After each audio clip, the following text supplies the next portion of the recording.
무진동 하나님 나라. 무진동 하나님 나라는 제목으로 말씀을 전가하겠습니다. 일본엔 지진이 많이 일어나는데요. 그 지진을 대처하는 방법 가운데 내진 설계를 한다든지 이런 구조가 잘 되어 있습니다. 그 가운데 정말 획기적인 방법이라 보여지는 것이 건물을 공중부양시키는 겁니다. 예전에 일본에 있을 때 직접 본 적도 있었고요. 집 한 채가 붕 떠오릅니다. 그렇다면 높이 가는 게 아니고 한 1cm만 떠도 지진 아무리 땅이 흔들려도 피해를 줄일 수가 있습니다. 일정한 진동이 감지가 되면 하방으로 공기를 분사를 해서 건물에 띄우게 되는데, 그러면 밑에서 아무리 흔들고 요동을 쳐도 그 위에는 평안한 겁니다. 우리 성도의 삶이 마치 이와 같아가지고 우리가 살아가는 세상이 우리 얼마나 많이 괴롭게 합니까? 물질이 나를 흔들고 또 사람의 관계 속에서 우리가 흔들리기 쉽고, 또 우리 자녀들이나 또 사랑하는 이들을 통해서 우리의 마음에 평안이 깨지고 괴로움을 당하기가 쉽습니다. 그러나 우리는 이 진동하는 나라가 아닌 진동치 아니할 하나님의 나라를 받았다 그랬습니다. 그러니까 아무리 세상이 요동을 하고 여러 뉴스가 있고 두려움의 소식이 들려와도 우리 성도들은 그런 것에 휘둘리지 않고 심령의 평안과 안정된 마음, 하나님께 대한 소망, 이것이 끊이지 않아야 됩니다. 그것이 진동치 아니할 하나님 나라를 사는 겁니다. 그러면 이 변동성이 없는 이 하나님의 나라를 얻기 위해 우리가 할 수 있는 일들이 무엇일까? 오늘 본 말씀을 통해서 살펴보겠습니다. 첫째로는 하나님께로부터 오는 경고하심을 우리가 잘 받아야 됩니다. 하나님께서 우리에게 여러 가지로 사인을 보내시는데 그거 위험하다, 거기 안 된다. 하나님께서 우리에게 경고하실 때 그 경고를 받아들이는 자는 심령의 평안한 곳에 이를 수가 있고, 그렇지 않고 그러거나 말거나 자기 하고자 하는 대로 고집하여 나가면 이 흔들리는 세상 가운데 여지없이 무너지고 말 겁니다. 그럼 하나님께서 우리에게 어떻게 경고하시는가? 하나님께서 우리에게 약속의 말씀을 주셔서 그 말씀으로 경고하심으로 말씀을 버리는 자가 되어서 안 됩니다. 우리가 진동치 아니할 하나님 나라를 그렇게 하는 겁니다. 오늘 본문 12장 25절 말씀에서 너희는 삼가 말하신 자를 거역하지 말라. 땅에서 경고하신 자를 거역한 저희가 피하지 못하였거든. 말씀하신 자를 거역하지 말아라. 성도님들은 보통 어떠한 때 분노가 일어나십니까? 사람이 분노를 일으키는 것은 내 말이 무시를 당했다, 보통 그런 경향이 되게 되면 다들 한 가닥 성질들을 보이십니다. 나를 무시하는가? 내가 분명히 얘기했는데 왜 실행이 안 되는가? 그럼 다들 싫어하시죠. 하나님도 똑같다는 겁니다. 하나님께서 우리에게 부지런히 말씀하시고 새벽부터 저녁까지 때마다 시마다 찾아와서 우리에게 말씀하시고 권하시는데, 우리가 그 권면하신 말씀을 삼가듣지 못하고 버리는 겁니다. 버렸다는 것이 우리가 하나님을 무슨 무시하고 부정하려고 버리는 게 아니라 우리가 마음속에 새기지 못하고 그 말씀으로 행하지 아니하는 것들이 곧 하나님 말씀을 버린 것이요 하나님 멸시한 결과라는 겁니다. 그러면 우리가 하나님 말씀을 버리면요 그 다음 결과는 어떠합니까? 이러한 경험들이 우리의 신앙의 상태를 결정하는 겁니다. 뭐 하나님 말씀 어기고 나가도 뭐 별로 없던데? 뭐 말씀 버려도 뭐 잘 되던데? 한순간에 굴러떨어 한순간에. 하나님께서 우리에게 기회를 주실 때 우리는 하나님께로 나아가게 힘써야 됩니다. 우리가 만일 하나님 말씀을 버리면 우리 보통 휴지 같은 거 버리죠. 뭐 휴지 같은 거를 뭐 귀하게 여기는 사람 없습니다. 버린다는 것은 마치 가치 있게 여기지 않는다는 것인데 하나님 말씀을 그렇게 버리면 하나님께서도 우리를 버리십니다. 이것이 두려운 거죠. 그러니까 하나님과 더불어서 이길 자신 있으면 버리거나 말거나 상관없겠지만 하나님 말씀을 버리고 나가면 나 또한 하나님께 버림받을 것이라. 이것이 두려운 백성들은 주께서 우리 마음 가운데 구하실 때 성령을 통하여 우리 마음 가운데 제작하실 때 그 말씀을 외면하지 않고 흘려듣지 않고 새겨들이셔야 됩니다. 하나님의 경고예요. 경고. 하나님의 말씀 버린 결과 무엇인가? 그 결과는 마치 불꽃이 그루터기를 삼킨 같이 다 사라질 거라고 했습니다. 이사야 5장 24절 말씀에서 불꽃이 그루터기를 삼킴 같이 꽃이 티끌처럼 날리리니 그들이 만군의 여호와의 율법을 버리며 이스라엘의 거룩하신 자의 말씀을 멸시하였습니다. 다른 것 때문이 아니고 그들이 여호와의 율법을 버리며 하나님의 말씀을 멸시하였기 때문이라. 우리 가운데 하나님 말씀을 멸시할 사람이 아무도 없겠습니다만 우리가 주의 말씀을 준행하지 않고 우리의 고집과 탐심과 육체의 욕심을 따라서 밀어버리게 되면 그것이 하나님의 말씀을 멸시하는 거라 그야합니다. 길이 하나인데 이 길이 하나인데 둘이 같이 못 가는 거예요. 체육대회 같은 때 방석 뺏기 이런 거 방석은 하나 놔두고 여러 사람이 빙글빙글 돌다가 둥글게 하다가 신호 주면 한 사람만 앉아야 되는데 우리가 하나님의 말씀이 올까 세상의 법을 가지고 둥글게 살다가 결정적 순간에 하나님의 말씀을 툭 쳐버린다는 거예요. 그것이 하나님의 말씀을 멸시하는 겁니다. 정작 나타나야 될 그 시점에 정작 실행되어야 될 그 시점에 하나님의 말씀이 실행되지 아니한다. 그 말씀 버린 것과 똑같다 그 얘기죠. 원수를 사랑하라. 우리가 평상시에 알고 있는 말씀입니다. 이때는 버리지 않은 겁니다. 원수 사랑해야지. 그런데 정작 형제에 대해서 사랑해야 될 그 시점에 사랑하지 못하고 미워한다. 말씀을 툭 밀어버리는 겁니다. 그거.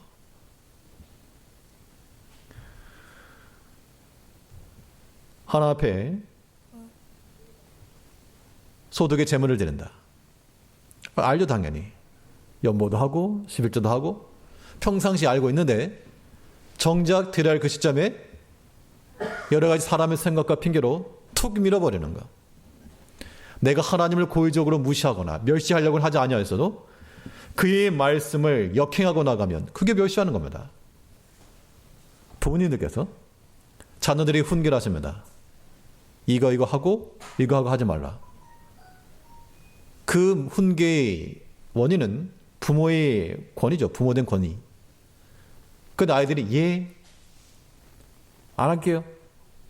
그래 놓고서 실행한다 그러면 이유 여하를 막론하고 부모가 잘했다라고 말할 사람이 없습니다. 자녀들이 비록 그 부모를 무시하라고 하지 않았어도 그 부모의 말을 순종하지 않은 것은 멸시하는 것과 다를 바가 없다. 그렇기 때문에 부모가 매를 대기도 하고 훈계하는 거죠. 이거 우리가 항상 조심하셔야 됩니다. 우리 신앙의 연차가 오래되면 하나님의 말씀에 대해서 그냥 박사들이야, 박사들. 다 합니다. 그런데 정작 그 말씀이 실행되어야 될 그 시점에 말씀의 부재 상태, 이것은 하나님의 말씀을 밀어버린 것이요, 버린 겁니다. 하나님의 말씀을 멸시하고 버리면 하나님께서도 마치 불꽃이 그루터기를 삼킨 같이 다 삼켜버릴 것이다. 아직 안 삼켜졌는데요, 그거 위험한 겁니다. 죄에 대한 징벌이 속히 임하지 않으므로 인생들이 죄를 짓는 데 있어서 담대하다 그랬죠.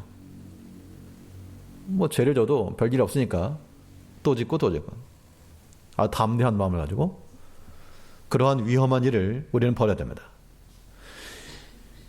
이 요동하는 세상 가운데서 우리가 흔들리지 아니하시려면 난간을 잘 잡고 내려가셔야 됩니다. 그 난간이 무엇인가? 우리를 향하신 주의 말씀이죠. 이 말씀 붙들고 나가는 자들은 좌로나 우로나 치우치지 않고 요동함 없이 이 믿음의 길을 바로 걸어갈 수가 있는 겁니다. 여호수아 1장 7절 말씀에서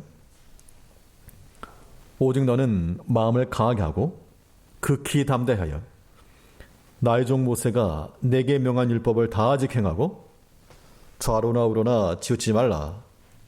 그리하면 어디로 가든지 형통하리니. 우리의 형통케 되는 길이 물질 많음에 있을 거라 말씀하지 않으시고, 많이 배운 것에 따라 있을 것이다 말씀하지 않으시고, 자랑할 만한 인맥이 있다 하지 않으시고, 좌로나 우로나 치우치지 않고 내가 사랑하고 내가 지킨 그 말씀이 우리에게 형통한 길이 될 것이다 라고 주께서 말씀하신 겁니다. 그러면 이 요동하는 세상 가운데서 진동치 않을 하나님의 나라를 받은 백성들은 그 말씀을 항상 손에 쥐고 흔들림 없이 나가는 겁니다. 우리 흔드는 요소들이 많이 있잖아요. 육신의 약함이 있을 때 마음이 흔들리기 쉽고, 또 물질의 부족함이 있을 때 흔들리기 쉽고, 또 관계에 어려움이 있을 때 흔들리기 쉽습니다. 그럴 때마다 우리는 주의 말씀으로 우리의 난간을 삼고, 때로는 경고의 말씀을 삼아 우리가 흔들림 없이 평안하고 안정된 심령을 가져야 됩니다. 말씀을 잘 버리지 말고 따라야 될 반면, 우리 하나님의 경고를 잘 받아들이려면 이 세상에 대한 경고를 우리가 항상 또 주의해야 됩니다. 세상을 따르지 말라는 겁니다. 이 땅이 하나님께 경고하셨기 때문에 땅의 것을 추구하는 자가 되어서 안 된다. 오늘 본문 12장 25절 말씀에서 너희는 삼가 말하신 자를 거역하지 말라. 땅에서 경고하신 자를 거역한 저희가 피하지 못하였거든. 하나님의 율법의 말씀이 주어진 것인데요, 이 땅에 있는 우리들에게 주신 하늘로부터 전 법이라. 이 말인즉슨 이 땅을 살아감에 있어서 땅의 권세와 법칙과 기준으로 사는 것이 아니요, 하늘로부터 오는 하나님의 그 기준을 따라 살아야 마땅하다. 이 땅에 대해서 지금 경고하신 겁니다. 그러면 우리 세상의 기준을 가지고 살지 말 것 자명리칩니다. 그러면 세상에 볼 것도 많고 갈 곳도 많고 즐길 거 많은데 왜 사랑하지 말라 그러는가? 이런 일에 대해서 우리가 신앙적 답변이 있어야 돼요. 왜 세상을 사랑하지 말라 그러는가? 좋은데, 재밌고 즐거운데. 답변을 한번 해보시겠습니까? 왜 우리가 세상을 따르지 말고 세상을 즐거워하지 않고 사랑하지 않아야 되는가?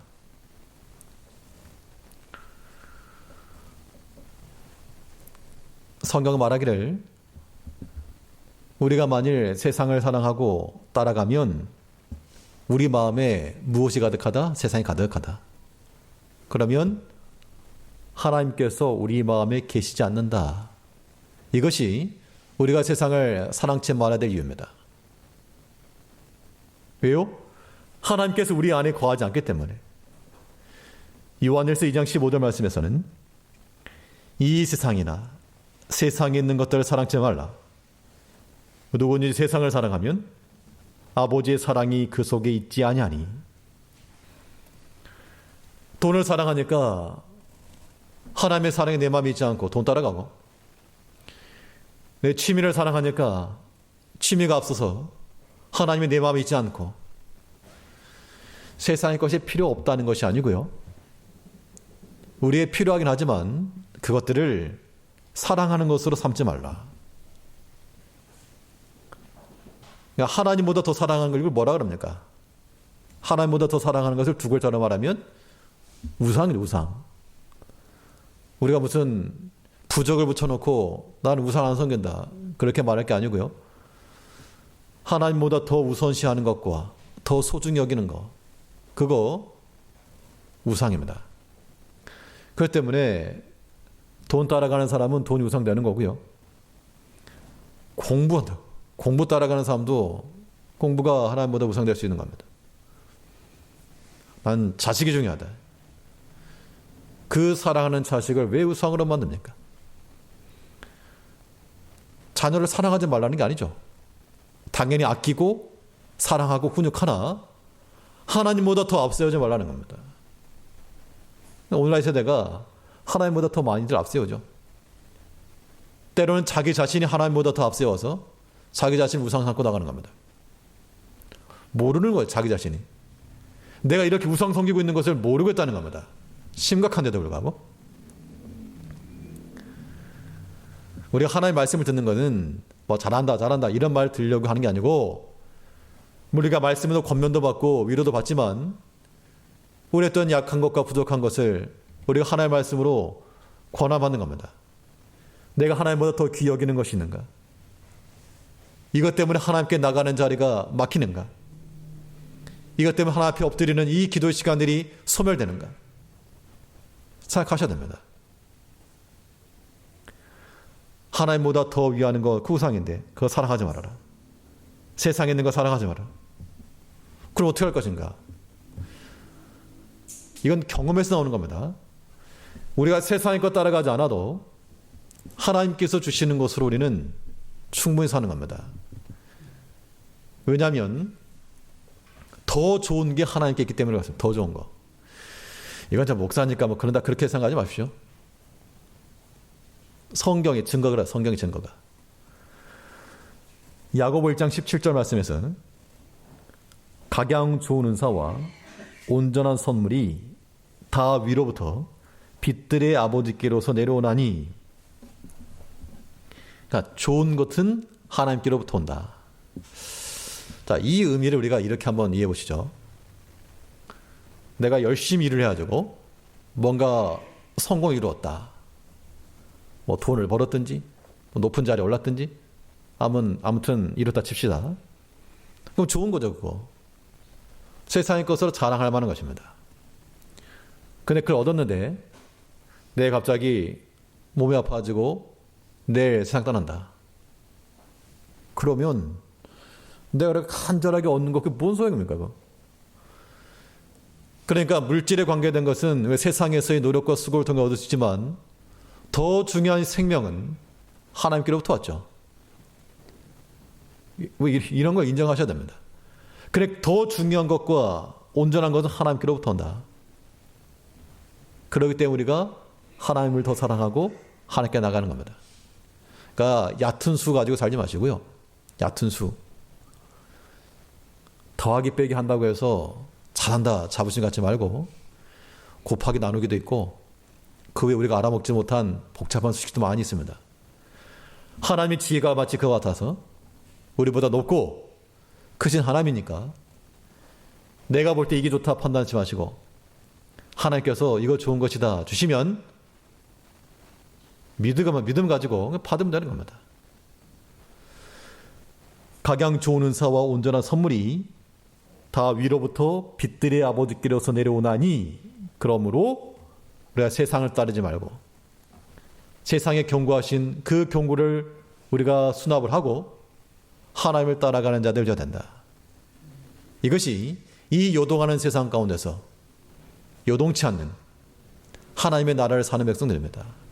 이 한 주 동안에 여러 가지 많은 일들이 있겠으나 우리 마음이 흔들림 없이 하나님의 말씀을 찾아서 평안함을 누리시고 세상을 즐거워하는 마음 말고 하나님을 사랑하고 즐거워하는 마음으로 마치 콧물이 1cm 위에 떠서 지진의 피해를 피하는 것처럼 모든 시험과 모든 세상의 일들이 우리에게 영향을 미치지 않도록 우리 마음이 언제나 평안함을 누리는 한 주간 되시길 바랍니다.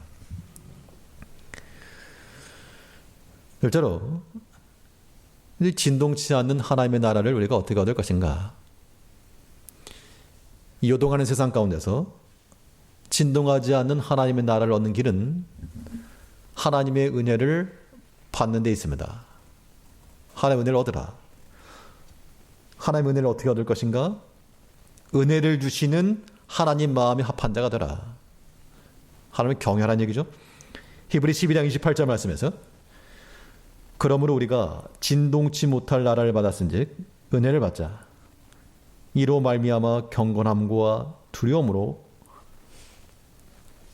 진동치 못할 그 나라는 빈 상자가 아니라 마치 어린아이들이 기뻐할 만한 종합 선물 세트와 같은 겁니다. 그 안에 하나님의 은혜가 가득 들어있다. 세상에 즐거워하는 것들 그것도 좋을 수 있으나 하나님께는 더 좋은 것들이 있다. 그러므로 우리는 진동치 못할 나라를 받았은즉 그 나라의 상자를 풀어 은혜를 받자. 이로 말미암아 경건함과 두려움으로 하나님을 섬겨라. 그러니까 하나님의 은혜를 받는다는 길이 다른 데 있지 않고요. 하나님 앞에 경건함과 또 하나님을 두려워하는 마음, 이런 마음이 하나님의 은혜를 받는 우리의 그릇이 되는 겁니다. 그러니까 하나님을 존중하는 마음을 다들 가지셔야 됩니다. 그럼 왜 그래야 되는가? 오늘 본문에 뭐라 그랬습니까? 경건함과 두려움으로 하나님을 섬기는 자들, 그들에게는 진동치 아니할 하나님의 나라에 은혜가 주어진다. 하나님의 은혜라고 하는 말을 선물이라고 바꿔보시죠. 선물. 선물을 받아라. 그 선물은 하나님을 경외하는 자들에게 주어진다. 그러니까 우리가 필요할 때마다 우리에게 만족을 주신 하나님은 우리가 하나님을 경외하고 나갈 때 채우신다는 겁니다. 그러므로 부족함이 있는 백성들마다 뭐 해야 됩니까? 부족함이 있을 때마다 하나님을 경외하는 마음을 가지고 나아가라. 그러면 하나님께서 우리의 필요를 따라 채워주실 거. 그걸 믿는 겁니다. 시편 34편 9절 말씀을 보시면요. 너희 성도들아 여호와를 경외하라. 저를 경외하는 자에게는 부족함이 없도다. 여기는 밑줄을 긋고 별표를 치고 암송하고 외우실 말씀. 너희 성도들아 여호와를 경외하라. 저를 경외하는 자에게는 부족함이 없도다. 뭐가 없는 것 채워 먹으려고 경외하는 게 아니고 하나님을 경외하는 것 자체가 우리의 목적이요. 주를 경외하며 나가는 자들에게는 하나님께서 그의 부족함 가운데 우리의 필요를 채워준다. 그러니까 내가 생각하는 필요 말고 하나님께서 필요한 걸 주시는 거예요. 그래 지금 나는 돈이 필요한데 돈 말고는 고난받아라. 너는 지금 돈이 중요한 게 아니고 좀 연단받고 고난받아야 된다. 하나님을 경외하면요. 그 방식이 이해가 되는 겁니다. 근데 하나님에 대한 마음이 없으니까 자기 생각 가지고 나가는 거죠. 하나님을 경외하며 나가는 자들, 저를 경외하는 자에게는 부족함이 없다. 왜냐하면 하나님 믿고 나가는 백성들은 이제 그 책임 누구에게 가는 겁니까? 책임 하나님께 있는 하나님께.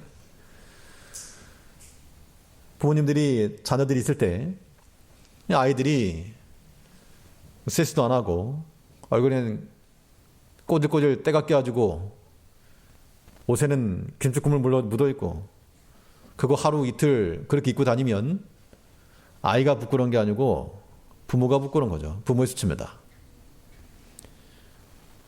남의 집 자식이라면 참 안 됐다 하겠지만 내 아이가 그러고 다니면 부끄러워가지고 어떻게 그럽니까? 하나님께서 우리 아버지가 되셔가지고 우리가 하나님의 말씀대로 하지 못하고 이 삶에다 죄악 같은 거 묻히고 다니면 창피해가지고 내가 창피하게 못 살겠다. 네가 목사냐? 내가 창피해서 못 살겠다. 내가 직분자냐? 내가 창피해서 얼굴을 못 들겠다. 내가 성도라 이름하느냐? 내가 부끄러워서 못 살겠다. 하나님께서 우리 때문에 얼굴을 회피하는 그런 장면을 드리지 않아야 한다는 겁니다. 우리가 하나님을 경외하며 나간다는 거, 하나님께서 우리를 기뻐하시고 우리를 향하여 마주오시기 때문에 우리가 기대치도 않았던 하나님 호주머니에 들어있는 것들이 하나씩 하나씩 오는 겁니다. 그게 하나님의 은혜를 받는 길입니다. 이거는 경험에 의한 지식들이죠.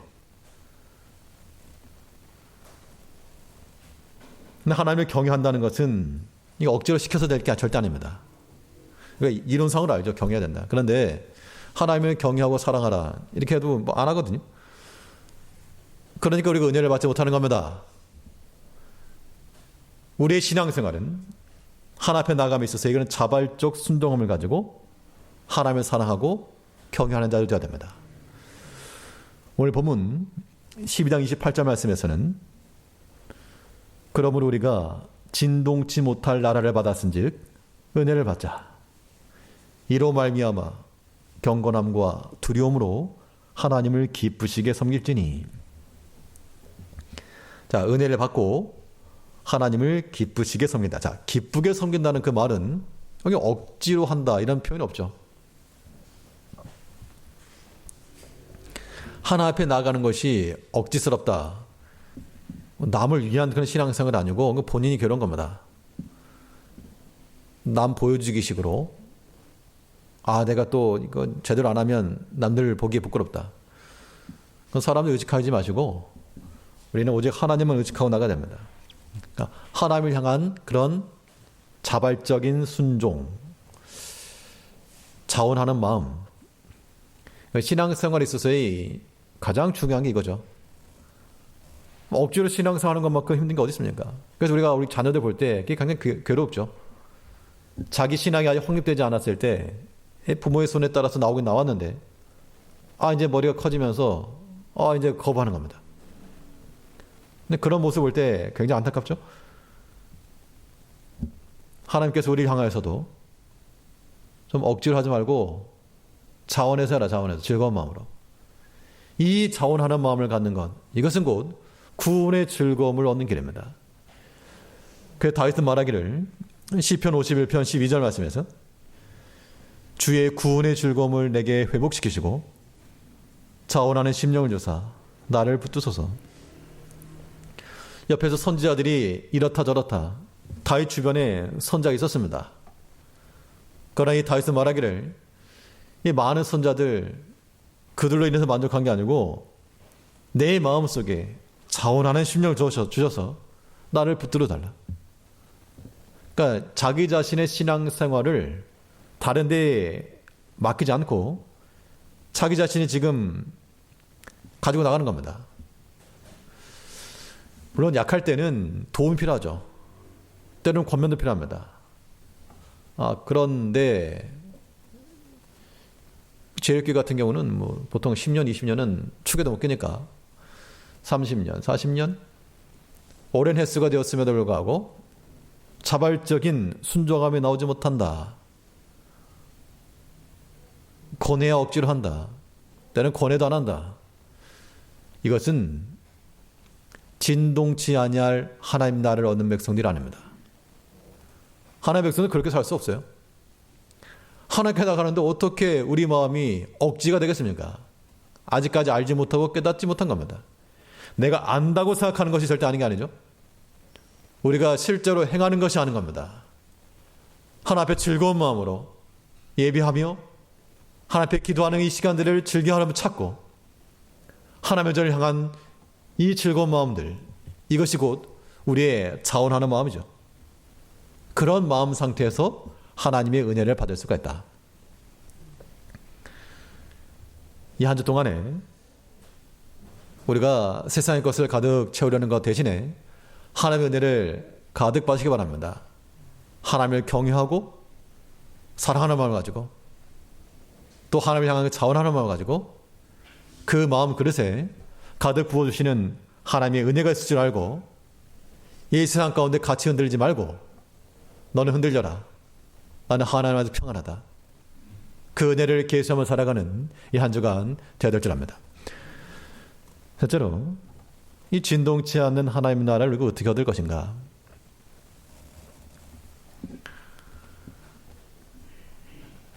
이 세상 가운데서 우리 자신을 믿음으로 검증해 나가며 하나님의 나라를 얻을 수가 있습니다.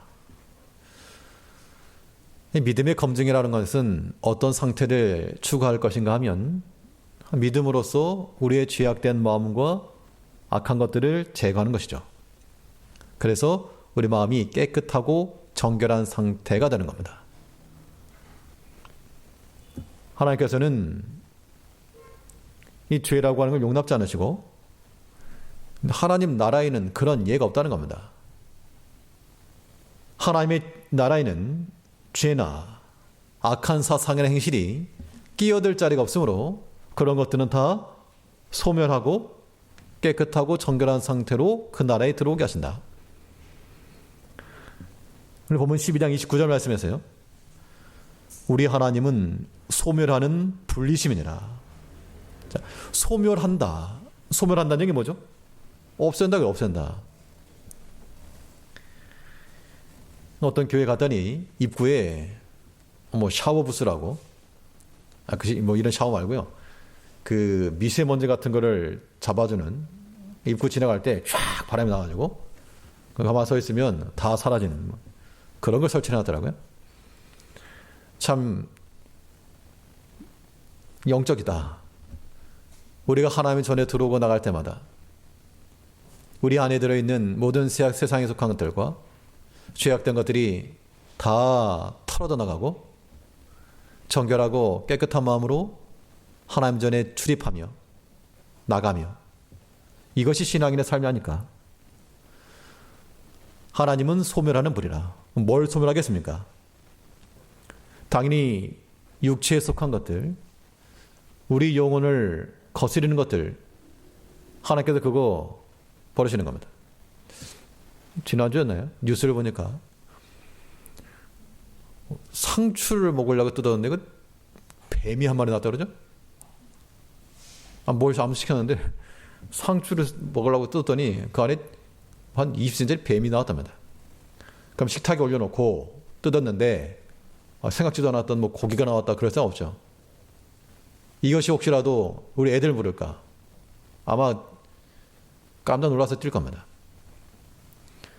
그런 것들을 소멸하는 겁니다. 소멸. 그런데 정작 우리 삶 가운데 하나님께서 정결하게 해놓은 우리 마음속에 뜯어보니 그 속에 그런 게 들어있다는 겁니다. 얼마나 혐오스럽고 얼마나 깜짝 놀라야 됩니까? 그런 거 제어하라. 베드로전서 2장 11절에서요. 사랑하는 자들아 나그네와 행인 같은 너희를 권하노니 영혼을 거스려 싸우는 육체의 정욕을 제어하라. 우리 마음에 여러 가지 온갖 욕심이 들어오게 되면 그 탐심이 우상숭배와 같고 하나님께서 소멸해버릴 대상이 되는 겁니다. 정말 보기도 싫은 그런 벌레와 같은 것들이죠. 그런데 그것이 우리 마음속에 있다 깨닫고 나면 정말 얼마나 수치스러울 것이며 얼마나 놀랄 것입니까? 그래서 우리가 항상 믿음을 가지고 우리 자신을 살펴야 됩니다. 내 이 말과 행실이 과연 믿음에 근거한 것인가? 하나님이 인정해 줄 만한 그 믿음인가? 그거 아니면 그러한 것들을 제어하라. 붙여놓지 말고.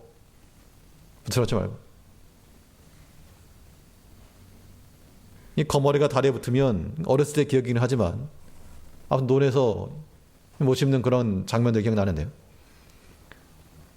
종아리에 뭐 시꺼먼 것도 달라붙어 있습니다. 거머리라고. 그게 피를 빨아먹는다 그러니까 보이는 순간 족족 잡아내야죠. 그대로 들고 있으면 유익할 게 없습니다. 우리 신앙생활이 마치 것 같아서 우리가 주의 말씀으로 아무튼 우리에게 달라붙어 있는 그 거머리들 다 떼어내셔야 됩니다. 소멸하는 하나님께서 그의 소멸하시는 주의 말씀으로서 우리 속에 남아있는 여전히 죄악된 것과 얼룩진 것들을 쏟아내야 됩니다. 그러한 믿음을 가지고 나가게 되면 때로는 우리 마음 가운데 고통과 아픔이 동반될지라도 우리 마음이 점점 하나님의 말씀으로 단련되어 나가는 겁니다. 하나님께서 우리에게 이 소멸한다는 것은 불로 또 소멸할 때는요, 탈 건 다 타버리지만 그 불을 견디는 것은 견고히 남습니다. 그래서 우리는 연단되었다, 단련받는다 그렇게 말하죠. 믿음으로써 우리 마음을 검증해 나간다는 것은 결국은 우리 마음을 금과 같이 연단받은 상태로 만들어 나가는 겁니다. 욥기 23장 10절 말씀에서요, 나의 가는 길을 오직 그가 아시나니 그가 나를 단련하신 후에는 내가 점검같이 나오리라. 단련했다 그랬으니까 여러 가지 시험을 통과했다 그 얘기입니다. 그 시험을 통과할 때 믿음으로 다 받아내니까 나를 단련하신 후에 내가 정금같이 나올 것이라. 하나님은 소멸하는 불이시라. 우리에게 불로 태우셔서 마치 화염방사같이 불로 태우셔서 세상에 속한 모든 죄악들은 다 태워져 버리고 금과 같은 믿음의 것들만 남는다. 그러니까 우리는 우리 믿음의 여러 가지 시련을 당할 때, 여러 가지 시험을 당할 때마다 어떻게 해야 됩니까? 그 믿음의 시련을 우리는 더욱 귀하게 여기라는, 귀하게. 성경이 증거가 그렇습니다. 왜요? 그 믿음의 시련 지나서 전과 같이 유익하게 될 것이기 때문에 믿음 쓸 기회를 놓치지 말라 그 얘기입니다. 베드로전서 1장 7절 말씀에서 너희 믿음의 시련이 불로 연단하여도 없어질 금보다 더 귀하여 예수 그리스도에 나타나실 때 칭찬과 영광과 존귀를 얻게 하려 함이라. 믿음의 시련이, 그러니까 여러 가지 시련을 당했을 때 믿음으로 잘 통과해 나가는 것은 금보다 더 귀한 것이라. 그리스도에 나타나실 때의 칭찬과 영광과 존귀를 얻을 것이다. 그러므로 우리가 우리의 모든 행실을 살펴 믿음으로 지나면 아픔을 지나는 아픔, 고통을 지나는 것이고 믿음 안에서 믿음 쓸 기회인 줄 알고 세상식으로 반응하지 마시고 믿음으로서 그 시련을 잘 지내 나가시면 그 연단된 마음이 우리를 보석과도 같이 만들어서 우리 주님 오셨을 때 칭찬과 영광으로 남을 것이라. 이제 우리는 만들어져가는 그러한 보석이라는 생각을 하시고 여러 가지 감당하기 어려운 시험이 있을 때 이거 지금 소멸하는 불로 하나님의 나라에 지금 연단할 것이다. 원망하지 마시고 말씀 떠나지 마시고 하나님 안에서 소망 안에서 믿음으로 잘 연단 받으시고 통과하여 하나님의 영광 이르기까지 우리가 인내를 해야 됩니다. 이 한 주 동안에 우리는 진동치 아니할 하나님의 나라를 받은 자들입니다. 세상 여러 가지 것들이 흔들리고 우리를 밀쳐도 우리는 주의 말씀을 굳게 잡고 하나님을 경외하는 마음으로 주의 은혜를 받으며 하나님을 즐거워하는 마음을 가지고 이 시련의 때를 믿음으로 잘 통과해 나가시는 모든 하나님의 백성들 되시길 바라겠습니다. 기도하겠습니다. 이 요동하는 세상 가운데서 진동치